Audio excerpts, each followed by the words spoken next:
The air in Dust Devil Gulch is thin and sharp, tasting of grit and shattered hopes. It scrapes the lungs of Alara, a woman who has become as much a part of the unforgiving landscape as the stubborn chaparral clinging to the canyon walls. Her belly is round with new life, a stark, soft curve against the harsh angles of the rock she breaks. Every swing of the pickaxe sends a jarring tremor through her body, a protest from her weary muscles and a flutter for the child within. She is a solitary figure in a world of desperate men, a ghost haunting a claim that has already taken one life and is slowly claiming another. From a ridge overlooking the gulch, a man watches her through a brass spyglass. He is Elias Thorne, a name whispered with awe and envy in every saloon and bank from Argenta to San Francisco. He is a silver tycoon, a man who commands armies of miners, who can turn mountains to dust with a signature on a piece of paper. He is here not for business, but for the bitter nostalgia of remembering where he came from. He intended to survey the raw, untamed land that birthed his fortune, but instead he has found this woman. For 3 days, he has watched her grueling, impossible labor. He has seen her stumble, seen her press a hand to her back with a gasp of pain, and seen her rise again, her jaw set with a determination that both humbles and horrifies him. She is hauling or, alone, pregnant, in the heart of a merciless wilderness. And today, watching her sway on her feet in the brutal afternoon sun, he decides he has seen enough. He snaps the spyglass shut, the metallic click a sound of finality, a promise of intervention in the thin, dry air. Danger's close, and a rescue might be at hand. Before we see if justice or peril finds them, share in the comments. What's your favorite story about someone being saved against the odds? And if you're rooting for them, hit like and subscribe. Elias Thorne knows that a woman like her, in a place like this, is a story already written, and it does not end well. She's a target, a piece of meat for the wolves that circle these camps, men whose own desperation has gouged out their souls. He has a choice: ride on and let the inevitable happen, or descend into the dust and grime and change the ending. As he nudges his magnificent black stallion down the treacherous path, he understands he is not merely approaching a struggling miner. He is approaching a reckoning with his own past and a future he could never have predicted. The fate of the woman with eyes the color of the bruised twilight sky and his own are about to be irrevocably forged together. The claim had been Daniel's dream. He'd spoken of it with a fever in his eyes, a frantic energy that had swept Alara from her quiet life as a schoolteacher's daughter in a green Ohio valley and deposited her into this mineral-scarred corner of the West. He'd promised her a house of white clapboard with blue shutters, a life cushioned by the silver he was sure lay just beneath the surface of their small, hardscrabble plot. He'd painted pictures with his words of dresses made of silk and a future where their children would want for nothing. The reality was a one-room shack cobbled together from scavenged lumber and hope, the wind whistling through its many gaps. The reality was Daniel, his hands raw and his spirit fraying, pulling less and less color from the earth each day. And then, the ultimate reality, the shudder of the earth, the groan of failing timbers in the makeshift shaft, and the silence that followed. The other miners had helped her pull him out. They had been somber and respectful, their faces grim under layers of dust, but their sympathy was a finite resource in a place governed by survival. They had their own mouths to feed, their own claims to work. Soon, Alara was left with nothing but the shack, Daniel's meager tools, his outstanding debts at the camp supply store, and the secret, growing life inside her. Panic had been a physical thing, a cold hand gripping her throat in the lonely nights. But desperation was a fire. It burned away the grief and the fear, leaving behind a core of pure, unyielding will. She had learned to use the pickaxe, her soft hands quickly becoming calloused and cracked.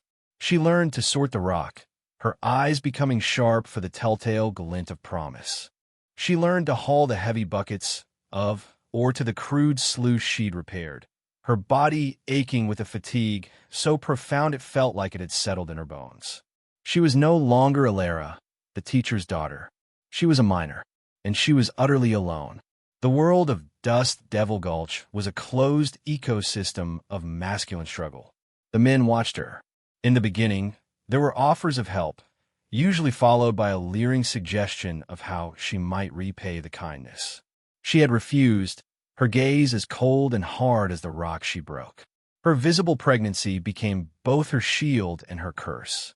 It kept the more predatory men at a distance, a complication they didn't want, but it also marked her as a fool, a tragic figure to be pitied or scorned. The whispers followed her on her rare trips to the supply store, run by a man named Jedediah Scoggins, whose eyes held the glint of a vulture. "Shame what happened to Dan," Scoggins would say, leaning over the counter, his breath smelling of stale tobacco. "This ain't no place for a woman, especially one in your condition. That claim's likely worthless. You'd be better off selling it. For fair price, of course." "My price." Each time, she refused, paying for her flour and beans with the pitifully small pouches of dust she'd managed to pan. She knew Scoggins was circling, waiting for her to break, waiting for the day she could no longer lift the pick or for the baby to come, leaving her completely vulnerable. The thought of it was a greater fear than any rock fall. Elias Thorne was a man who lived in a world of marble floors and velvet curtains, but he had been born in a place just like this. His fortune was built on a foundation of calluses and sweat. He'd swung a pickaxe until his own back screamed, slept on the hard ground, and known the gnawing hunger of a failed prospect. But a lucky strike, combined with a mind that saw patterns in rock and in men, had catapulted him out of the grime and into the stratosphere of wealth. He owned mines now, entire mountains, and the railroads that serviced them. He had a mansion in San Francisco that felt as vast and empty as the desert sky. His wife, Eleanor, and their infant son had been taken by cholera a decade ago. The loss had hollowed him out, leaving behind a quiet, work-obsessed shell. The opulent house, the fawning business partners, the women with calculating eyes who tried to fill the vacancy in his life. It was all noise. He had come back to the raw country seeking silence, seeking a reminder of the man he had been before the silver gilded his life and broke his heart. He hadn't expected to find a ghost of his own past in the form of a pregnant woman working a dead man's claim. Watching her was like watching a memory.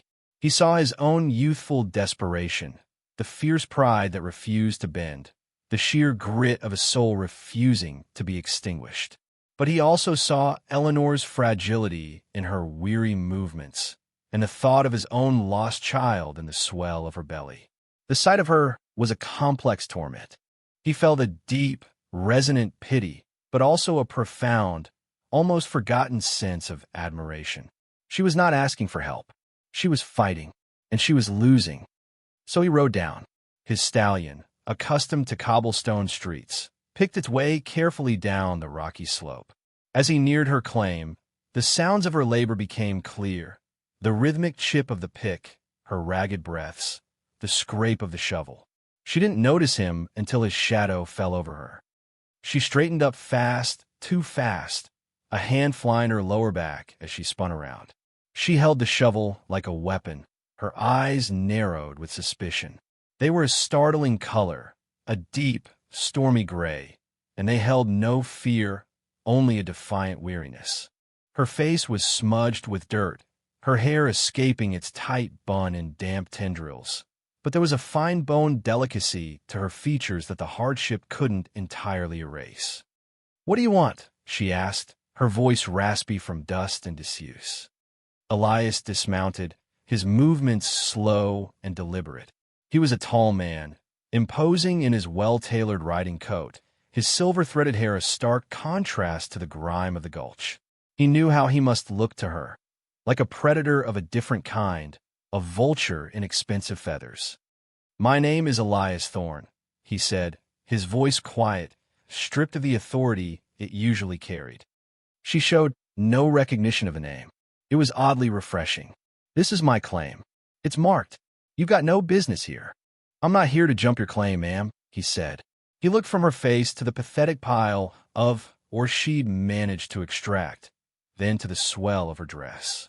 "I'm here to make you an offer." "Not interested," she clipped out, turning back to her work as if he were a bothersome fly. The dismissal was so absolute it almost made him smile. He was used to men trembling when he entered a room. This woman, with nothing to her name but dust and debt, had turned her back on him.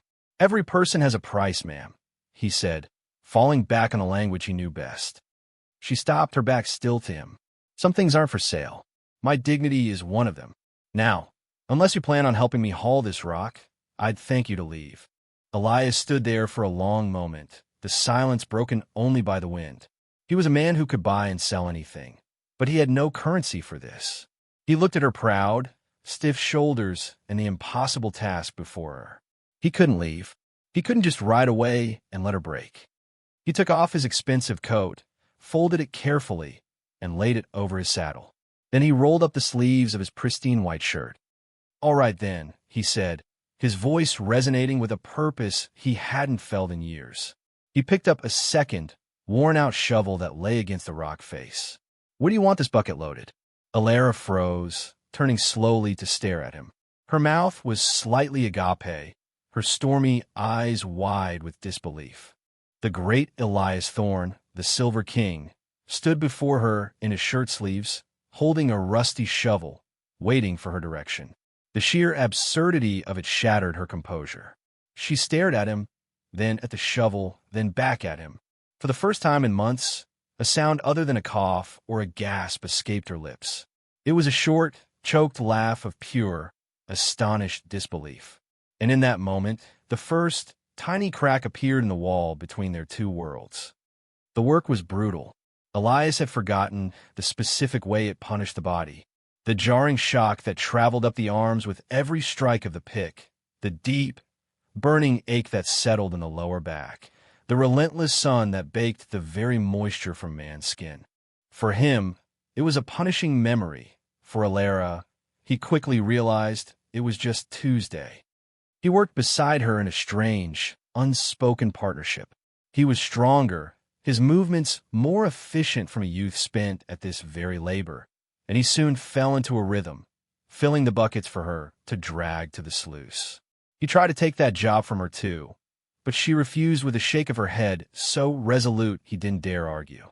It seemed a point of honor that she complete the part of the process that yielded the results, however meager. They didn't speak. The air was too thick with dust and unspoken questions for conversation. What could they possibly say? He was a figure from a different universe. His shirt, even with the sleeves rolled up, was worth more than her entire claim. His boots were fine leather, now scuffed and coated in the same red dust that covered her own worn-out shoes. The incongruity of it all was a constant, humming presence. He watched her. He saw the small, careful ways she moved, trying to accommodate the baby. He saw the grimace of pain she tried to hide when she bent over. He saw her pause, her eyes closing for a moment, her hand resting on her belly in a gesture of reassurance, or perhaps apology, to the child within. Each observation was like a small stone dropped into the quiet pool of his own grief. He saw Eleanor in her exhaustion, in her fierce maternal instinct. The sight twisted something in his chest, a painful mingling of sorrow and a burgeoning, fierce protectiveness. Late in the afternoon, as the sun began its descent, casting long, skeletal shadows across the canyon, it happened. Alara was lifting a particularly full bucket when she faltered. Her face went pale, a sheen of sweat suddenly beading on her upper lip. She swayed, her eyes fluttering shut. "Whoa there," Elias said, lunging forward. He dropped his shovel and caught her just as her knees buckled. She was lighter than he expected, a fragile weight in his arms. Her head lolled against his shoulder, and he could feel the faint, rapid pulse in her neck. For a moment, he was paralyzed by a panic he hadn't felt in a decade. He was holding this stranger, this fiercely independent woman, and she was unconscious in his arms. Her vulnerability was absolute, a stark contrast to the defiance she wore like armor. He carried her the few yards to her shack. The door hung crookedly on one hinge. Inside, the poverty was even more stark than he'd imagined. A narrow cot, a rough-hewn table with one chair, a cold cook stove, and a crate that served as a pantry. A faded photograph of a smiling young man. Daniel, he presumed, was tacked to the wall. It was a home stripped to its barest essentials, a testament to a life lived on the very edge of existence. He laid her gently on the cot, her body seeming small and lost in the gloom of the shack. He found a tin cup and filled it from her water barrel outside. He knelt by her side and gently dabbed her forehead with his handkerchief, soaked in the cool water. Her eyelids fluttered open. Those stormy gray eyes focused on him, hazy at first, then sharpening with alarm. She tried to sit up. What happened? You fainted, he said, his voice softer than he intended. Just rest. He pressed the cup of water to her lips, and she drank, her hand trembling as she held it. Shame washed over her face, a deep, painful blush. It was the one thing she had fought to avoid, showing weakness, showing need. I'm fine, she insisted, though her voice was weak. Just the heat. Alara, he said, using her name for the first time. He'd heard Scoggins say it at the store. It felt right on his tongue. This has to stop. You're going to kill yourself. And your baby. Tears welled in her eyes, tears of frustration and helplessness. What choice do I have? I owe money. This claim, it's all I have. No, he said, his voice firm, decisive. It's not. He stood up, his tall frame seeming to fill the tiny shack. He had come here with a business proposition, but that felt entirely inadequate now. This was no longer about a transaction. It was about a human life. 2 of them. I'm buying your claim. I'll give you $500 for it. She stared at him, shocked. $500 was a fortune. It was more than Daniel had dreamed of making in a year. It was enough to clear her debts, buy a ticket back east, and start over. Why? You said it yourself. It's worthless. I'm a gambling man, he lied, though in a way, it was true. He was gambling on something he didn't yet understand. And I'm buying your debt at the supply store. As of this moment, you owe Jed Scoggins nothing. She was speechless, her mind racing to comprehend the sudden, seismic shift in her reality. Freedom. He was offering her freedom, but his next words took that freedom and reshaped it into something else entirely. That's the first part of the deal, he said, his gaze steady and unreadable. The second is this. I have a large house in Argenna. It's empty, save for a cook who comes in daily. It's quiet. It needs a keeper, someone to manage the household, to see that things are in order. The position comes with room and board, and a salary. Alara's mind, sharp despite her exhaustion, saw the truth immediately. A charity job, the words were bitter on her tongue. A position of employment, he corrected her gently. You said you wouldn't be bought. I'm not buying you. I'm hiring you. You're a woman who needs a safe place to have her child. I'm a man who needs a respectable housekeeper. It's a simple, logical arrangement. There was nothing simple or logical about it. It was a fiction, a flimsy pretext they would both have to agree to believe. He was offering her a sanctuary, wrapped in the guise of employment to salvage her pride. She looked around the miserable shack, at the dirt floor and the looming specter of Scoggins. She thought of the cold nights and the gnawing fear. She placed a hand on her belly, on the life that depended entirely on her. Her pride had kept her alive, but could not keep her child safe. Why? She whispered, the single most important question. Why would you do all this for a stranger? Elias looked at the faded photograph of Daniel on the wall, then back at her. His face, usually a mask of stoic control, softened with a flicker of old, deep pain. I had a son once, he said, his voice low and rough. He never drew his first breath. No child should start its life in a place like this, and no mother should have to fight for it alone. The confession hung in the air, a piece of his soul laid bare in the dusty gloom. It was an answer so honest, so raw, that it broke through her defenses completely. He was not a tycoon, not a predator. He was a man marked by his own loss, trying to prevent another's. She held his gaze, and in the depths of his dark eyes, she saw not pity, but a profound and sorrowful understanding. She gave a single, slow nod. In the quiet of the shack, With the sun setting over Dust Devil Gulch, the deal was struck. Not with a handshake or a signature, but with a shared look of grief and a silent acceptance of a future that had, in an instant, become terrifyingly, hopefully intertwined. The journey to Argenta was a passage between worlds. They left the shack and the claim behind, Ilera carrying only a small bundle of her few possessions. Riding in the plushly upholstered carriage Elias had waiting in the nearby town felt like a dream. The grit and grime of the gulch were replaced by the scent of leather and polish. The jarring motion of a mule cart was supplanted by the smooth, quiet roll of well-oiled wheels. Ilera sat stiffly on the seat opposite him, watching the barren landscape slide by, feeling as out of place as a desert stone on a velvet cushion. Elias's house was not just a house, it was a monument. A two-story stone edifice on the edge of town, it was the largest private residence in Argenta, a symbol of the power that silver could bestow. It stood apart from the more modest wooden homes, proud and somewhat isolated.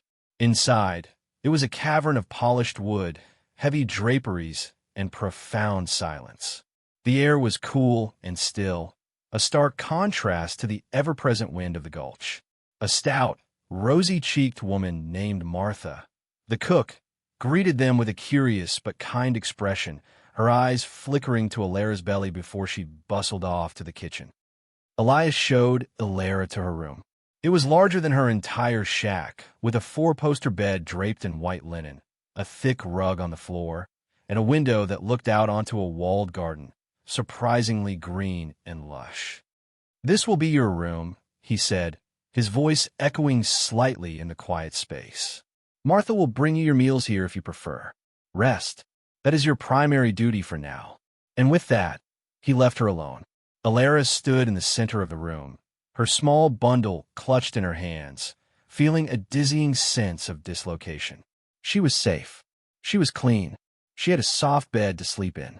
But she had never felt more adrift. She was a guest in a stranger's home, living a lie they had both tacitly agreed to.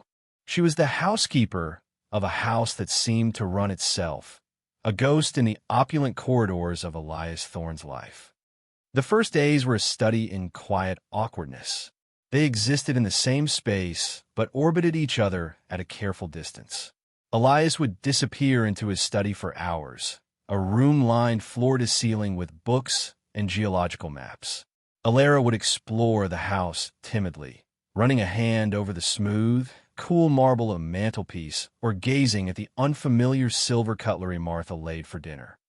They ate their evening meals together in a grand dining room, seated at opposite ends of a long, gleaming table. The silence between them was vast, broken only by the clink of silverware. Ilera, accustomed to eating stale bread with her fingers, felt clumsy and coarse. Elias, for his part, seemed equally uncomfortable. He was a man used to business dinners or solitary meals. This strange domesticity was alien to him. She tried to earn her keep. She began by tidying rooms that were already immaculate, dusting furniture that held no dust. She found the household ledgers on a desk in a small parlor and, drawing on the skills her schoolteacher father had taught her, she began to organize them. The task grounded her, gave her a sense of purpose beyond simply existing. One evening, Elias found her there, a ledger open before her brow furrowed in concentration. He stood in the doorway for a moment, watching her. "The accounts are a mess, I'm afraid," he said, finally breaking the silence. "They're not so bad," she replied, not looking up. "Just neglected. Your supplier for household goods is overcharging you by 10% compared to last quarter's rates." Elias raised an eyebrow, surprised. He walked over and looked at the page she indicated. She had made a neat little note in the margin. He had negotiators and accountants who managed the vast finances of his mining empire. Yet he had been too distracted to notice this small-scale gouging in his own home. "You have a head for figures," he observed. "My father taught me," she said simply. He believed a woman's mind was as capable as a man's, a rather scandalous notion back in Ohio. It was the most they had ever spoken of her past. A small door had opened. He found himself wanting to know more, to understand the woman who had survived Dust Devil Gulch and could now calmly audit his household accounts. He began to seek her out. He would bring her a geological report in the evenings, pointing to a map and asking her opinion. This is from the Serpentine Ridge. The assay reports are good, but the foreman says the silver is trapped in quartz that's too hard to mill efficiently. What do you think? At first, she was hesitant, intimidated by the scale of his operations. But she knew rock. She knew the feel of it, the look of it. She remembered conversations Daniel had had with other miners, the practical, on-the-ground knowledge that was never written in Elias's fancy textbooks. Daniel used to say that kind of quartz shatters if you heat it first, she offered timidly. A small fire at the rock face before blasting.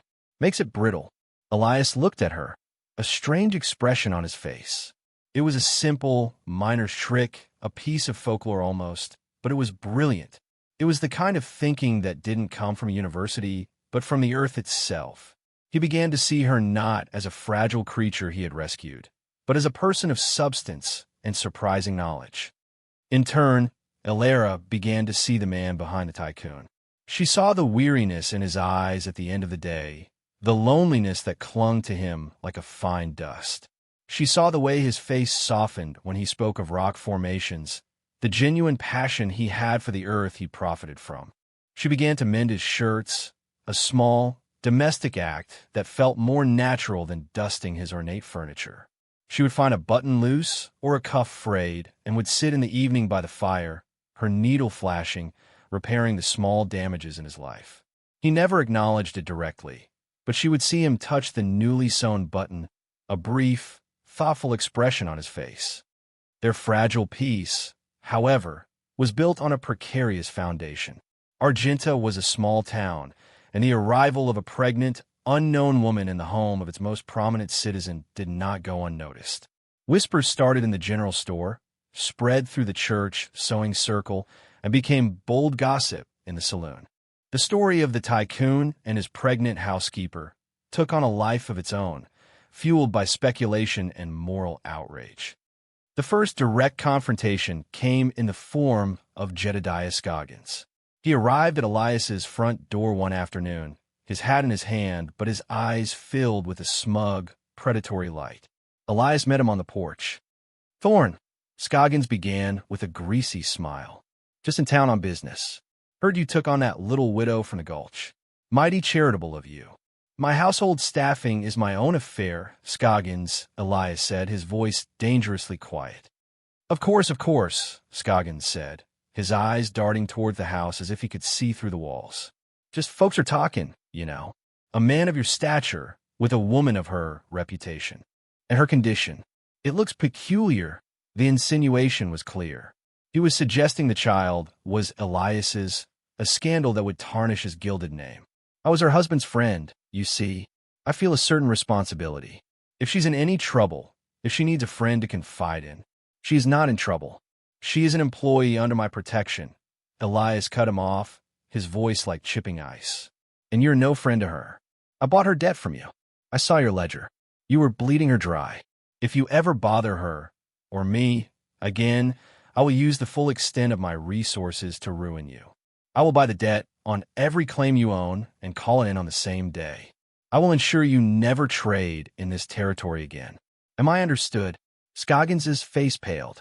The smile vanished, replaced by a look of pure, terrified fury. He saw that this was not a negotiation. It was a threat from a man who could follow through without a second thought. He stammered an apology and practically fled from the porch. Elara had watched the entire exchange from the parlor window. She saw the way Elias stood, a formidable, unbreachable wall between her and the ugliness of her past. He hadn't just given her a room. He was defending her honor, her very safety, at the risk of his own reputation. When he came back inside, his face was grim. He met her gaze, and for the first time, she did not look away. That night, she found him in his study, staring into the fire, a glass of whiskey untouched on the table beside him. She came in quietly, holding a small, framed photograph. It was the one of Daniel. "He was a good man," she said softly, breaking the silence. just a dreamer. He wouldn't have wanted me to end up like that. Elias turned to look at her. He gestured to the chair opposite his. She's Saturday. He promised me a world he couldn't build. She continued, her voice steady. When he died, I think I hated him for a while. For leaving me with the impossible ruins of his dream. I think I'm only just starting to forgive him. It was a confession of profound intimacy. She was sharing the complex, messy truth of her grief with him. Elias looked at her, at the firelight flickering on her earnest face, and the last of his carefully constructed walls began to crumble. My wife, Eleanor, he began, his voice thick with memory. She was delicate, like fine porcelain. When the doctor told us we were to have a child, I was terrified. I thought the world was too harsh a place for them. I built this house to keep the world out. To keep them safe. He took a deep, shuddering breath. The cholera came anyway. It didn't care about stone walls or money. It took her in 2 days. It took our son before he was even born. I was left in my fortress, completely alone. He looked directly at Alara, his eyes filled with a decade of unshed tears. When I saw you in that gulch, fighting with such ferocity, I saw everything she wasn't. And yet, I saw everything I'd failed to protect. I couldn't just ride away and let it happen again. The air in the room was thick with their shared sorrow. Alara reached across the space between them and, hesitantly, laid her hand on his arm. It was a simple gesture of comfort, of shared humanity. His hand came up and covered hers, his grip firm and warm. They sat there for a long time, the fire crackling, the silence no longer empty, but filled with a deep and resonant understanding. They were no longer just a tycoon and his housekeeper. They were two lonely souls, shipwrecked by life, who had found a strange, unexpected harbor in each other. And as the rumors in the town continued to fester, they both knew a storm was coming, and that they would have to face it together. The storm broke on a Sunday. Alara had not been to church since arriving in Argenta, unwilling to face the prying eyes and whispered judgments. But the judgment came to her. A delegation of 3, led by the town's stern-faced preacher, Reverend Miller, and flanked by 2 of the town's most prominent matriarchs, Mrs. Gable and Mrs. Pritchard, arrived at Elias's front door shortly after the morning service. Elias met them in the formal parlor, a room designed for precisely this kind of stiff, uncomfortable meeting. He had instructed Alara to remain in her room, but she stood just out of sight in the hallway, her heart pounding. This was her shame, her scandal, and he was facing it for her. Mr. Thorne, the Reverend began, foregoing any pleasantries. We come on a matter of public morality. Do you, Reverend? Elias replied, his tone cool. He remained standing, forcing them to do the same. A good name is more precious than fine gold, the preacher intoned, quoting scripture. And your name, sir, has become entangled in a most unsavory situation. Mrs. Gable, a woman whose face was perpetually pinched in disapproval, took up the charge. This woman you have living in your house, a single woman in a delicate condition, with no husband to speak of. It is an affront to every decent family in Argenta. You are sheltering a fallen woman, and by doing so, you are condoning her sin. Sin. Elias's voice dropped, losing its coolness and taking on a dangerous edge. Her sin was to be widowed and left destitute. Her sin was to work herself to the bone to survive, rather than sell her body or starve. Tell me, Mrs. Gable, which of your Christian virtues would have served her better in Dust Devil Gulch? Charity? Compassion? The woman flushed a deep, mottled red. The circumstances are not the issue. The appearance is. People are saying the child is yours. Let them talk, Elias said, his voice a low growl. The prattling of gossips is of no concern to me. But it should be. Mrs. Pritchard chimed in, her voice shrill. You are a pillar of this community. Your minds provide our prosperity. You have a responsibility to set a moral example. We cannot have our daughters seeing this arrangement and thinking it is acceptable. We are here to implore you. For the good of the town, for the preservation of your own standing, you must send her away. There it was. The ultimatum. his reputation, his place in the society he had helped build, versus the quiet woman waiting in the hall. He thought of the empty, silent years in this house. He thought of the sound of her humming softly as she mended his shirt. He thought of her quiet intelligence as she looked over his ledgers, of the shared sorrow that had forged a bond between them. He thought of the life growing inside her, a life that deserved a chance, a name, a safe harbor. He looked at the three self-righteous faces before him, their expressions a mask of piety and judgment. He had spent his life accumulating wealth and power. And for what? To be dictated to by these narrow-minded hypocrites? The choice was not a choice at all. No, he said. The word was quiet, but it landed in the room with the force of a physical blow. No, the Reverend sputtered, incredulous. No, Elias repeated, his gaze moving from one to the other, cold and hard as granite. Mrs. Gable, your husband's freight company holds a contract with my primary mine. I will be canceling it tomorrow. Mrs. Pritchard, your brother is the manager of my number 2 shaft. He has been skimming from the payroll for months. I have been content to overlook it for the sake of his family. My contentment has ended. Reverend, my annual donation to this church, which I believe pays your salary and maintains this building, will not be forthcoming this year. Perhaps you can solicit funds from more moral members of your flock. The three of them stared at him, their faces a mixture of shock, fury, and dawning horror. He had just dismantled their lives with a few calm sentences. You would do that? Mrs. Gable whispered, aghast. For her. I would do that for the principle of decency, Elias corrected her, his voice ringing with absolute authority. Something the three of you seem to have forgotten. This woman, Elara, has more honor and integrity in her little finger than you have shown me today. She is under my protection. The matter is closed. He walked to the parlor door and held it open. Now, if you'll excuse us, you're no longer welcome in my home. They scurried out like chastised mice, their moral crusade shattered against the wall of his power and conviction. Elias closed the door behind them, the heavy click of the latch sealing their decision. He turned and saw Elara standing in the hallway, her face pale, tears streaming silently down her cheeks. She had heard everything. The sacrifice he had just made for her, the enemies he had created to defend her. He walked toward her, his expression softening from grim anger to a deep, resonant concern. He stopped in front of her, the space between them charged with everything that had just happened and everything that remained unsaid. They will not stop, she whispered, her voice trembling.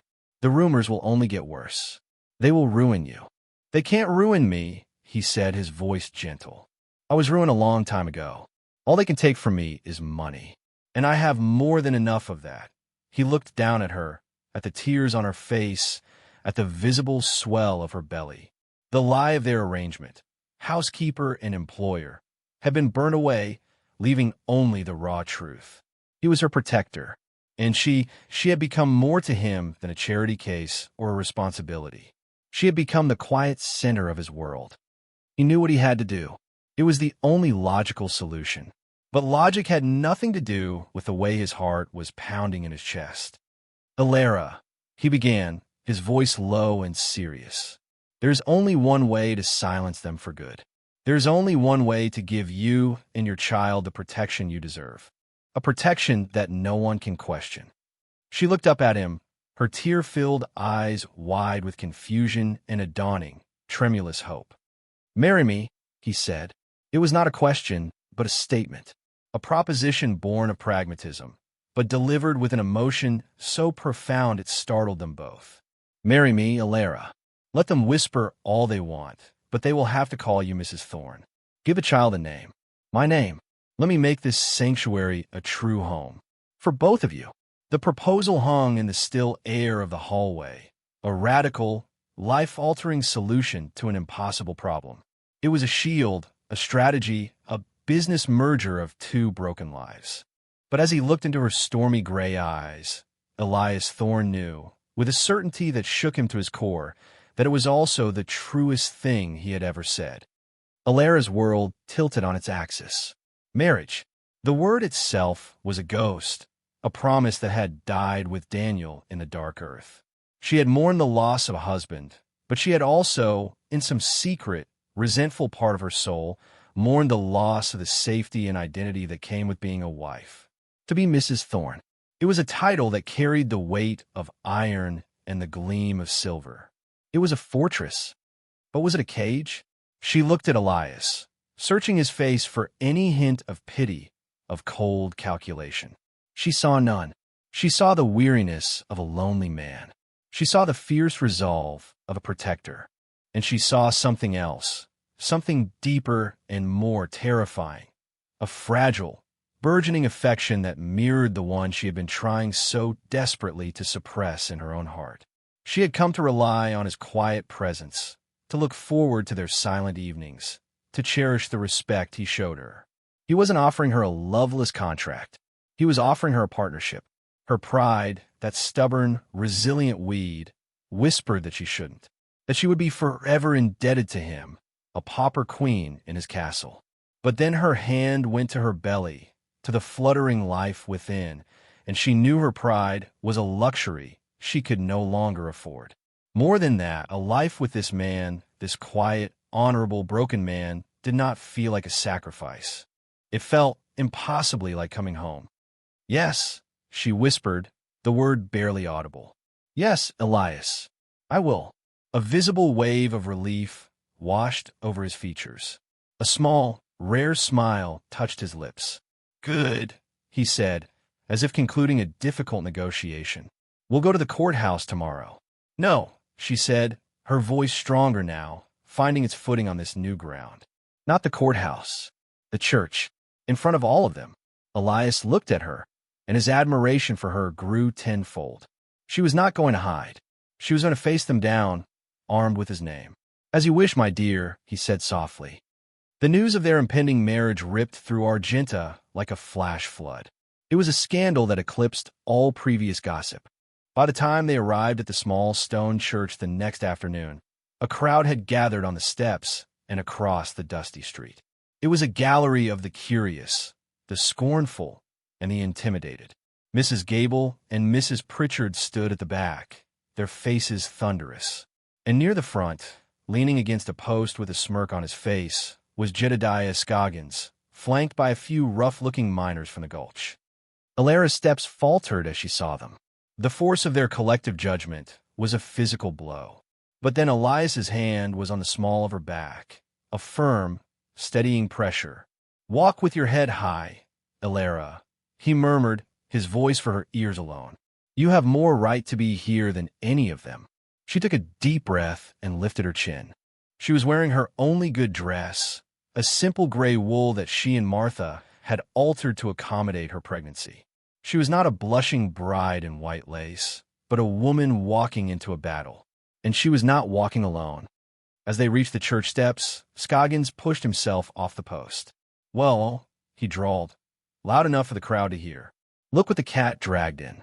The Silver King, buying himself a ready-made family. Tell me, Thorne, you pay an extra for the brat. Or did she throw that in for free?" A few of his cronies snickered. The crowd murmured. Alara felt a hot flush of shame, but Elias simply stopped. He didn't raise his voice. He didn't move toward Scoggins. He just turned his cool, unyielding gaze on him. "Everyone in this town knows why you're here, Scoggins," Elias said, his voice carrying with effortless authority. "You're a vulture who was cheated of a meal. You wanted her claim, you wanted to trap her in debt, and when she escaped you, it wounded your pathetic pride. This woman," he said, his hand never leaving Alara's back, "chose to break rocks under a brutal sun rather than subject herself to a man like you. That should tell everyone here everything they need to know about her character, and about yours." He then turned his gaze to the crowd at large. "You look at this woman and you see a scandal. I look at her and I see courage. You whisper about her condition. I see a mother who has fought to protect her child. If that is a sin, then your God is a cruel one indeed. She will be my wife. Her child will be my child. And anyone who shows either of them disrespect will answer to me." A profound silence fell over the crowd. He had not only defended her, he had elevated her. He had exposed the petty cruelty of their gossip and held up a mirror to their own lack of charity. Scoggins, deflated and outmaneuvered, slunk back into the crowd, his smirk gone. Reverend Miller, looking pale and intimidated after his disastrous visit the day before, was waiting for them inside. He performed the ceremony with nervous haste. The words were ancient and simple, but in the context of their strange journey, they felt momentous. I, Elias, take thee, Ilara. I, Ilara, take thee, Elias. When it was done, there was no joyous cheer. There was only the quiet solemnity of a pact sealed, a fortress built. They walked back out of the church into the afternoon light. The crowd was still there, but their expressions had changed. The scorn was replaced by a grudging respect, the open hostility by a wary silence. Elias had won. No, they had won. They rode back to the stone house in the carriage, the silence between them no longer awkward or questioning, but deep and resonant. He was her husband. She was his wife. The world had shifted, settled into a new and permanent alignment. When they reached the house, he helped her down from the carriage.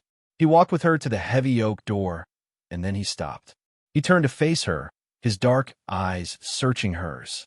The late afternoon sun caught the silver in his hair, making it shine. She looked tired, her face pale from the ordeal, but her stormy eyes were clear and steady.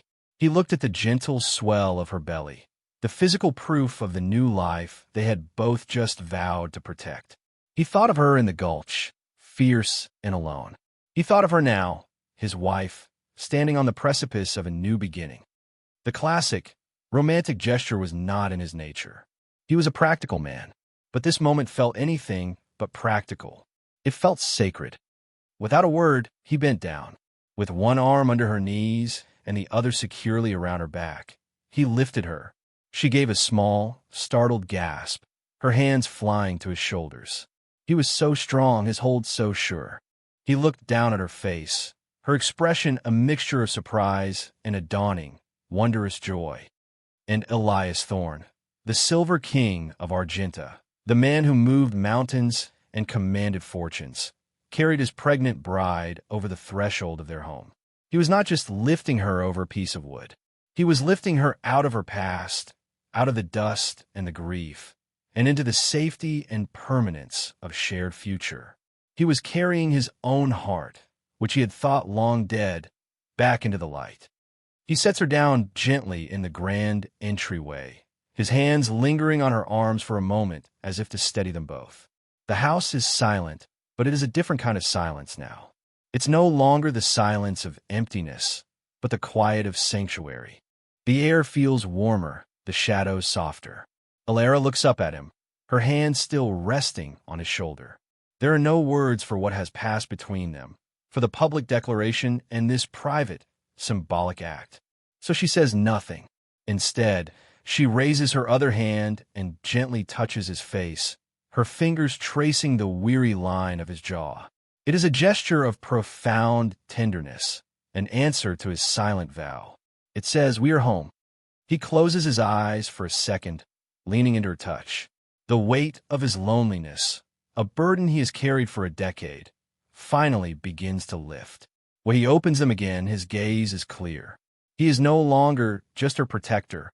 He is her husband. And she is no longer the woman he rescued, but the woman who has, in turn, rescued him from his own gilded cage. In the quiet hall of the house on the hill, amidst the whispers of small western town, they have found their own kind of justice, their own unlikely, resilient love. They have a long road ahead, but for the first time, neither of them has to walk it alone. Thanks for watching. If you believe in compassion, overcoming prejudice, and finding love in unexpected places, give this story a like and subscribe for more. This story showed love and heroism where least expected. What was your favorite moment of connection between them? Tell us in the comments.